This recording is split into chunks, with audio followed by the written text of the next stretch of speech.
Halo semuanya, nama saya Rinondra Pratama, mahasiswa Ilmu Komunikasi Universitas Nasional. Di sini saya akan menjelaskan dan membandingkan revolusi industri 4.0 dengan society 5.0. Kita langsung masuk latar belakangnya aja. Jadi latar belakangnya itu revolusi industri merujuk pada perubahan yang terjadi pada manusia dalam melakukan proses produksi dalam dunia industri. Revolusi industri 4.0 ditandai dengan bersatunya berbagai teknologi yang memanfaatkan Internet of Thinking lalu disimpan ke dalam big data atau data yang disimpan dalam jumlah besar.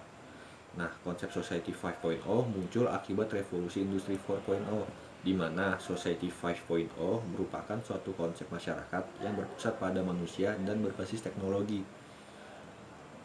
Revolusi 4.0 dan Society 5.0 yang berubah dunia secara cepat dan sangat signifikan. Tentu perubahan ini memberikan dampak bagi ketahanan nasional. Ancaman ketahanan nasional bukan lagi dalam bentuk fisik. Kita udah mulai masuk ke pembahasan yang kedua. Pembahasan yang kedua itu mengenai landasan teori. Nah, landasan teori yang pertama itu tentang konsep era revolusi 4.0.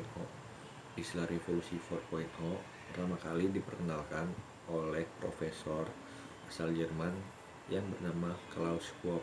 Dia juga seorang penulis buku yang membahas tentang revolusi industri 4.0. Bukunya yang berjudul The Fourth Industrial Revolution. Sebagai masyarakat awam, efek dari revolusi industri 4.0 telah kita lihat dan sudah kita rasakan. Belakangan ini juga muncul model-model bisnis baru dengan strategi yang lebih inovatif. Revolusi industri 4.0 merupakan fenomena yang mengkolaborasikan teknologi cyber dan teknologi otomatisasi. Konsep penerapannya berpusat pada konsep otomatisasi yang dilakukan oleh teknologi tanpa memerlukan tenaga manusia dalam proses pengaplikasiannya. Nah, kalau untuk yang kedua itu konsep era Society 5.0. Di era ini, teknologi manusia pun juga semakin berkembang seiring berjalannya waktu, sehingga negara-negara maju mulai melakukan perubahan. Salah satunya ialah melalui Society 5.0 yang digagas oleh negara Jepang.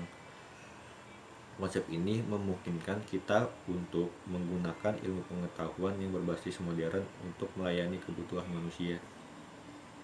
Yang ketiga, kita membahas tentang perbedaan dan karakteristik antara era 1.0, 2.0, 3.0, dan 4.0. Untuk yang pertama adalah revolusi industri 1.0. Revolusi industri ini berlangsung pada tahun 1750 sampai 1850 dan ditandai dengan tenaga manusia sudah mulai digantikan oleh mesin. Nah, untuk yang kedua, revolusi industri 2.0. Revolusi ini berlangsung pada akhir abad ke-19 sampai awal abad ke-20. Revolusi industri ini ditandai dengan berkembangnya industrial dan ilmu pengetahuan. Nah, untuk yang ketiga, revolusi industri 3.0 berlangsung pada akhir abad ke-20 dan ditandai dengan kemunculan internet dan teknologi. Nah, kalau untuk yang terakhir adalah revolusi industri 4.0. Revolusi ini berlangsung pada awal abad ke-21 dan ditandai dengan Internet of Things, Big Data, Robotic and Sensor Technology, dan 3D Printing Technology. Nah, di sini saya akan memberitahu tentang contoh negara yang telah menerapkan era revolusi industri 4.0 dan 5.0. Di era revolusi 4.0 terdapat 3 negara yang telah berada di tahap ini, yaitu negara Jerman, Amerika, dan Inggris. Ketiga negara tersebut telah meluncurkan kebijakan-kebijakan untuk menyambut industri 4.0 sejak tahun 2011. Dan untuk negara ASEAN sudah ada 2 negara yang mencoba teknologi 4.0, yaitu negara Thailand dan Singapura. Dan untuk yang masih dalam tahap perencanaan adalah negara Malaysia, Vietnam, Filipina, dan termasuk negara Indonesia. Dan di Society 5.0 adalah negara Jepang. Jepang sudah mulai memperkenalkan Society 5.0 di mana teknologi digital ini diaplikasikan dan berpusat pada kehidupan manusia. Nah, kita udah mulai masuk ke kesimpulannya.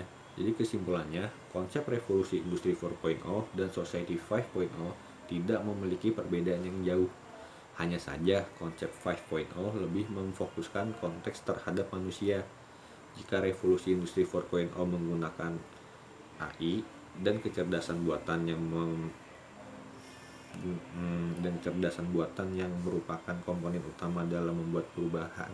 Sedangkan Society 5.0 menggunakan teknologi modern yang mengandalkan manusia sebagai komponen utamanya.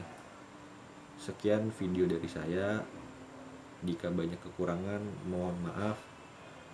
Wabillahi taufiq wal hidayah. Assalamualaikum warahmatullahi wabarakatuh.